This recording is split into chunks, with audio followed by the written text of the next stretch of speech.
नमस्कार मु ब्रह्मानंद आपण समस्त को आम चैनल को स्वागत जनाऊँगी। जदि कभी आप मोबाइल फोन चोरी हो जाऊँगी कि हजि जाऊँगी तो आमती केमती जानी आप मोबाइल फोन के अच्छी तो ये भिडियो को शेष देखु। तो चलतु आरंभ करवा।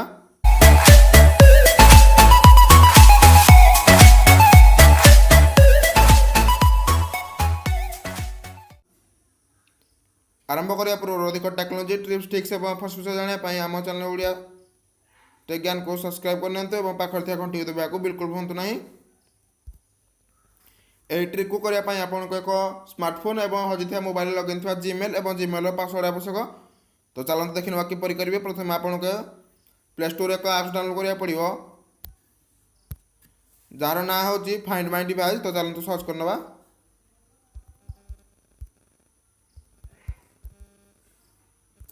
देखो ये एक लोगो ताको इंस्टॉल करने तो मैं इंस्टॉल कर सारी। तो थोड़ा ओपन करना। ओपन कर सारा पर देखो आपको ये इंटरफेस देखेब। तो साइन इन एज गेस्ट करनी।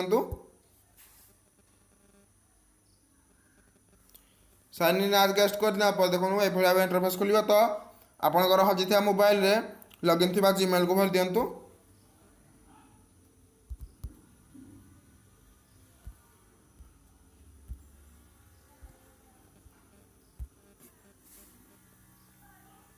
जीमेल को भर सारा पर देखो आपको पासवर्ड देखा। तो सही जीमेल पासवर्ड भी दे दिंतु।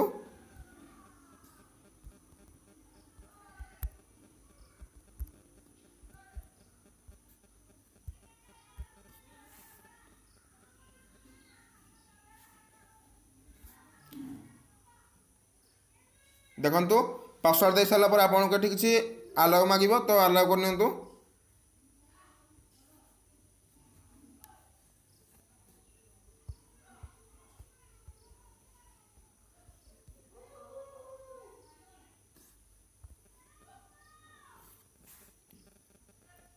देखो आलाउ कर सारे पहले देखी नियंतु मो निज व्यवहार करता मोबाइल लॉगिन कर जीमेल को भरी। तो देखो आपन को मोबाइल मोबाइल मॉडल एवं मोबाइल थी बैटरी परसेंट ऊपर शो कर दूची। तो आपड़ जदि सीधा सख भाव आप जाना चाहते क्यों लोकेशन आप मोबाइल अच्छी तो सिंपली आप लोकेशन टैप कर देखु देखा आप मोबाइल क्यों लोकेशन अच्छी। अथवा जदि आप चाहते आपण मोबाइल क्यों थुई देते तो आप चाहिए मोबाइल को रिंग करें। तो सिंपली प्ले साउंड क्लिक करके मोबाइल को रिंग करें। और जदि आप चाहते सिक्योर डिवाइस करने तो सिंपली आप सिक्योर डिवाइस क्लिक कर आप मोबाइल एक लॉक पड़ जाफल कि अन्य कहीं आप मोबाइल को खोली पारे। तो ये भाव आप मोबाइल को खोजी पारे हजिथा पर। आशा करें भिडियोटी आपको भल लगी। भिडियोटी भल लगी भिडियो को शेयर करूँ। तेमती आपण बंधु माध्यम यही ट्रिक को व्यवहार कर हजिथा मोबाइल को खोजी पारे। भिडियो देखा धन्यवाद। जय जगन्नाथ।